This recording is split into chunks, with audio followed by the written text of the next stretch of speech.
নমস্কাৰ এই মুহূৰ্তত আহি পৰিছে কেইবাটাও বিগ ব্ৰেকিং নিউজ আজি 4 ডিচেম্বৰ আৰু এনে ধৰণৰ খবৰ নিতৌ চাবলৈ ভিডিঅ'টোত এটা লাইক কৰি চেনেলটো সাবস্ক্ৰাইব কৰি দিব লৈছো ৰাতিপুৱাৰ প্ৰথমটো খবৰ জুবিনৰ কিমান টকা আত্মসাৎ কৰিছিল সিদ্ধাৰ্থই এই সমগ্ৰ তথ্যলৈ এছআইটিত হাজিৰ হৈছে দুগৰাকী বেংক বিষয়া নিশ্চিত বিপদৰ দিশে জুবিন গাৰ্গ মেনেজাৰ সিদ্ধাৰ্থ শৰ্মা এছবি আৰু এছডিএফচি বেংকত সিদ্ধাৰ্থই জমা কৰিছিল কোটি কোটি টকা সিদ্ধাৰ্থ কোটি কোটি টকা বেংক একাউণ্টত ৰাখিছিল এগৰাকী যুৱতীয়ে সিদ্ধাৰ্থ শৰ্মা বেংকৰ নথিপত্ৰৰ সৈতে চিআইডিত হাজিৰ হৈছে বেংক বিষয়া বুধবাৰে আইডিএফচি আৰু এছআইটিক দিলে সিদ্ধাৰ্থক ঘনিষ্ঠ যুৱতীৰ বেংকৰ তথ্য লগতে সিদ্ধাৰ্থৰ বেংক একাউণ্টৰ তথ্যলৈ চিআইডিত হাজিৰ হৈছে এক্সিছ বেংকৰ বিষয়া ইয়াৰ পাছৰ খবৰ ইমান দিনে চৰকাৰ ক'ত আছিল এতিয়া যে উচ্ছেদ কৰিছে হিন্দুক বাদ দি মুছলমানক উচ্ছেদ কৰিছে বিজেপি চৰকাৰে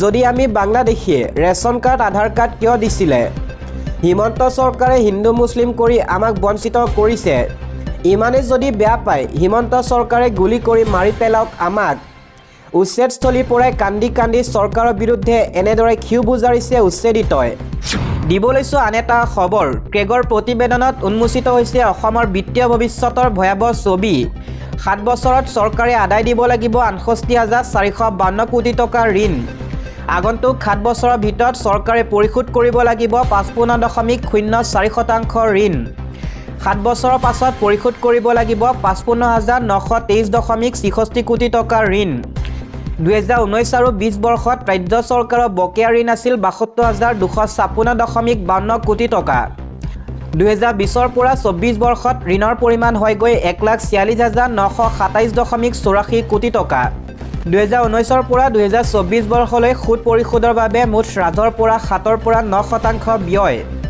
২০২৪ৰ পৰা ২৫ বৰ্ষত মুঠ ঋণৰ কেৱল সুতৰ পৰিমাণ হৈছে ৯,৪৬৬ কোটি টকা এক প্ৰকাৰে ঋণ লৈ চৰকাৰে ঋণৰ ধন পৰিশোধ কৰিছে ইয়াৰ পাছৰ খবৰ চাহ অধ্যুষিত অঞ্চলত নিষিদ্ধ হ'ল বিধায়ক অখিল গগৈ বিধায়ক অখিল গগৈক বদমাছৰ প্ৰেছিডেণ্ট আখ্যা চাহ জনগোষ্ঠীৰ ভূমি অখিল গগৈ পৈতৃক সম্পত্তি নহয় চাহ বাগিচা এলেকাত প্ৰৱেশ কৰিলে বান্ধি ৰখা হ'ব অখিল গগৈক হিমন্ত বিশ্ব শৰ্মাক ধন্যবাদ আনহাতে অখিল গগৈক ধিক্কাৰ অখিল গগৈ পুতলিকাও দাহ কৰে অসম চাহ মজদুৰ সংঘই লগতে শীঘ্ৰেই অখিল গগৈক গাদী এৰা হুংকাৰ দিবলৈছো আন এটা খবৰ বিটিচি সচিবালয় আক্ৰমণত জড়িত এপছু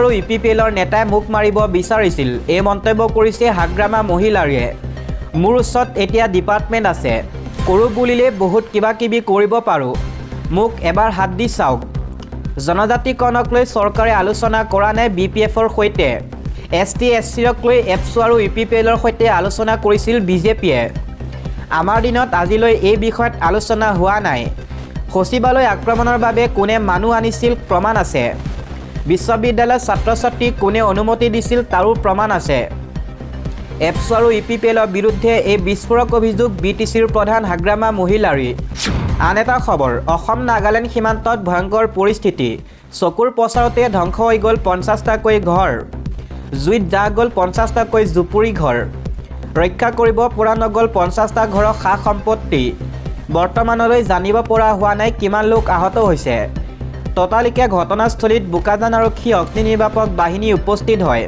বোকাজানৰ ২খন নাগালেণ্ডৰ ২খনে একেলগে নিৰ্বাপন কৰে জুই হবিবুৰ ৰহমান নামৰ এজনৰ ঘৰৰ পৰাই সূত্ৰপাত হৈছিল জুইৰ অসম নাগালেণ্ড সীমান্ত লাহৰিজান ডুডু কলনীত এই ঘটনাটো সংঘটিত হয় দিবলৈছো আন এটা খবৰ এতিয়াৰ পৰা বিদেশী নাগৰিকেও লাভ কৰিব আধাৰ কাৰ্ড কিন্তু মানিব লাগিব বিশেষ চৰ্ত আধাৰ কাৰ্ড আবেদনকাৰী হ'ব লাগিব প্ৰৱাসী ভাৰতীয় 12 মাহত কমেও 182 দিন কটাব লাগিব ভাৰতত আধাৰ কাৰ্ড আবেদনৰ বাবে জমা দিব লাগিব পৰ্যাপ্ত তথ্য বিদেশত বসবাস কৰা পাছপৰ্টৰ তথ্য দিব লাগিব প্ৰৱাসী নাগৰিকে জমা দিব লাগিব পেন কাৰ্ড ড্ৰাইভিং লাইচেন্স বিদ্যুৎ বিল পাছে প্ৰৱাসী ভাৰতীয়ৰ বাবে দিয়া আধাৰ কাৰ্ডৰ ম্যাদ 10 বছৰ 10 বছৰৰ পাছত পুনৰ পঞ্জীয়ন কৰিব লাগিব প্ৰৱাসী নাগৰিকে ইয়াৰ পাছৰ খবৰ 1 ডিচেম্বৰতে গ্ৰাহকলৈ সকাহ হ্ৰাস পালে চিলিণ্ডাৰৰ মূল্য প্ৰতিটো চিলিণ্ডাৰত 10ৰ পৰা 10.50 টকাকৈ হ্ৰাস পালে 19 কেজি বাণিজ্যিক চিলিণ্ডাৰৰ মূল্য নতুন তালিকা প্ৰকাশ কৰা হৈছে জিলাভেদে ভিন ভিন মূল্য হ্ৰাস পালে বাণিজ্যিক চিলিণ্ডাৰত। তাৰে ভিতৰত বাক্সাত ১৭৮৬.৫০ টকা, বিশ্বনাথত ১৮০৬.৫০ টকা আৰু বজালী বৰপেটাত বাণিজ্যিক চিলিণ্ডাৰৰ মূল্য ১৯০০ টকা, চৰাইদেউত ১৬৫০.৫০ টকা, চিৰাঙত ১৮৮৫ টকা, বঙাইগাঁৱত ১৮৮৪.৫০ টকা আৰু কাছাৰত ২০০১.৫০ টকা, ধুবুৰীত ১৯১৪.৫০ টকা, ডিব্ৰুগড়ত ১৬২৪.৫০ টকা, দৰঙত ১৭৮৬.৫০ টকা, ধেমাজিত ১৮০১ টকা। পৰৱৰ্তী খবৰ, সুলভ মূল্যৰ দোকানী খেলিমেলি কৰিছে নেকি আপোনাৰ লগত?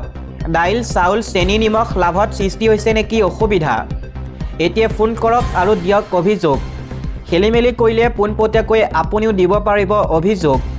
1800345361 আৰু 1967 নম্বৰত দিব পাৰিব অভিযোগ। সুলভ মূল্যৰ দোকানীলৈ কঠোৰ নিৰ্দেশনা জাৰি কৰা হৈছে। অন্ন সেৱাৰ প্ৰতিটো দিনত খোলা ৰাখিব লাগিব দোকান। 1ৰ পৰা 10 ডিচেম্বৰলৈ চলিব অন্ন সেৱা দিন। 10 দিনৰ ভিতৰত হিতাধিকাৰীয়ে সংগ্ৰহ কৰিব লাগিব ৰেচন। ই-পোষ্ট মেচিনৰ ৰচিদ পাব লাগিব হিতাধিকাৰীয়ে। দিব লৈছোঁ এটা পলিটিকেল ব্ৰেকিং নিউজ। মুখ্যমন্ত্ৰী হিমন্ত বিশ্ব শৰ্মা জনজাতি বিৰোধী, বিজেপিক তোলাধুনা সাংসদ গৌৰৱ গগৈ। অসম প্ৰদেশ কংগ্ৰেছৰ সভাপতি গৌৰৱ গগৈয়ে 6 জনগোষ্ঠীক প্ৰস্তাৱিত অনুসূচিত জনজাতি মৰ্যাদা প্ৰদানৰ ক্ষেত্ৰত অসম চৰকাৰৰ পদক্ষেপক তীব্ৰ সমালোচনা কৰিছে। গগৈয়ে মন্তব্য কৰে যে এই সন্দৰ্ভত চলিত শীতকালীন অধিৱেশনত ৰাজ্য চৰকাৰে আজিলৈকে কোনো বিধেয়কনাক কথা ঘোষণা কৰা নাই। তেওঁ এই 6টা জনগোষ্ঠীক জনজাতীয় মৰ্যাদা দিয়াৰ বিষয়টো লৈ অসম চৰকাৰে ৰাজনীতি কৰিছে বুলি অভিযোগ কৰে।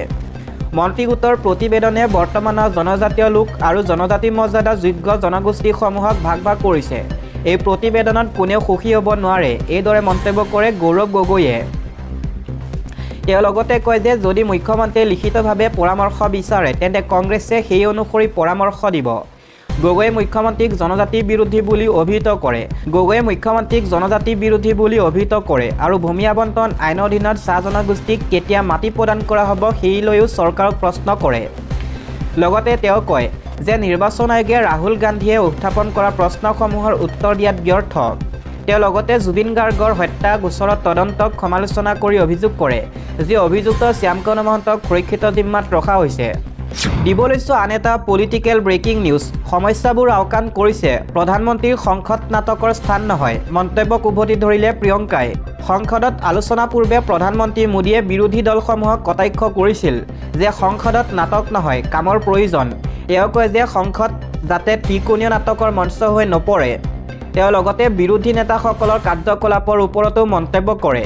এই মন্তব্যৰ পিছতে কংগ্ৰেছৰ ৱায়নাডৰ সাংসদ প্ৰিয়ংকা গান্ধীয়ে মোদীক প্ৰত্যুত্তৰ দি কয়, নিৰ্বাচনৰ পৰিস্থিতি এছআৰ আৰু দিল্লী বায়ু প্ৰদূষণ তুচ্ছ বিষয় নহয়, সেইবোৰ ডাঙৰ বিষয় যিবোৰ সংসদত আলোচনা কৰা উচিত। সংসদ কি নাটকৰ মঞ্চ নেকি? এইবোৰৰ কথা কোৱা আৰু আলোচনা কৰাটো নাটক নহয়। নাটক হৈছে জনসাধাৰণৰ গুৰুত্বপূৰ্ণ বিষয়সমূহৰ ওপৰত গণতান্ত্ৰিক আলোচনাত বাধাৰ সৃষ্টি কৰা। সংসদৰ শীতকালীন অধিৱেশনৰ আৰম্ভণিতে এক বিবৃতিত প্ৰধানমন্ত্ৰী মোদীয়ে বিৰোধী দলসমূহক কয় যে এয়া নাটকৰ স্থান নহয়, ইয়াত আমি কাম কৰিব লাগিব, আমাৰ কৰ্তব্য পালন কৰিব লাগিব। তেওঁ লগতে বিৰোধী দলসমূহক ইংগিত দি কয় যে তেওঁলোকক নিজৰ কৰ্তব্য কেনেকৈ পালন কৰিব লাগে শিকাব পাৰে। এই মন্তব্যৰ পিছত প্ৰিয়ংকা গান্ধীয়ে প্ৰধানমন্ত্ৰীক উভতি ধৰি তীব্ৰ সমালোচনা কৰে। তেওঁ কয়, প্ৰধানমন্ত্ৰীয়ে সংসদত নাটক নহয়, একশ্যন প্লেন আৰু সমস্যাৰ ওপৰত আলোচনা কৰিবলৈ অনুৰোধ জনাইছে। কিন্তু তেওঁ পাহৰি গৈছে যে চৰকাৰৰ মূল কাম হৈছে ৰাইজৰ সমস্যা সমাধান কৰা। বিৰোধীয়ে সংসদত গুৰুত্বপূৰ্ণ সমস্যা তুলি ধৰিছে, যিবোৰ জনসাধাৰণৰ বাবে মৌলিক সমস্যা, কিন্তু চৰকাৰে এইবোৰক লৈ কোনো পদক্ষেপ গ্ৰহণ কৰিব বিচৰা নাই। প্ৰিয়ংকা গান্ধীয়ে কয়, যদি সংসদত প্ৰকৃত বিষয়বোৰ আলোচনা হোৱা নাই তেন্তে ইয়াৰ অৰ্থ হ'ল চৰকাৰে জনসাধাৰণৰ স্বাৰ্থত একো কৰা নাই। এছআৰ আৰু বায়ু প্ৰদূষণ এনে বিষয় যিবোৰে ভাৰতৰ সাধাৰণ মানুহৰ দৈনন্দিন জীৱনত প্ৰভাৱ পেলাইছে। সংসদত সেইবোৰ আলোচনা কৰাটো আলোচনাৰ স্থান হিচাপে অগ্ৰাধিকাৰ পাবই লাগে। তেওঁ লগতে কয়, চৰকাৰৰ এনে কোনো দৃষ্টিভংগী নাই যে বিষয়সমূহৰ সমাধানৰ দিশে আগবঢ়াই নিয়াৰ প্ৰয়োজন, বৰঞ্চ তেওঁলোকে বিচাৰে যে সংসদত এই বিষয়সমূহৰ ওপৰত কোনো ধৰণৰ আলোচনা নহওক।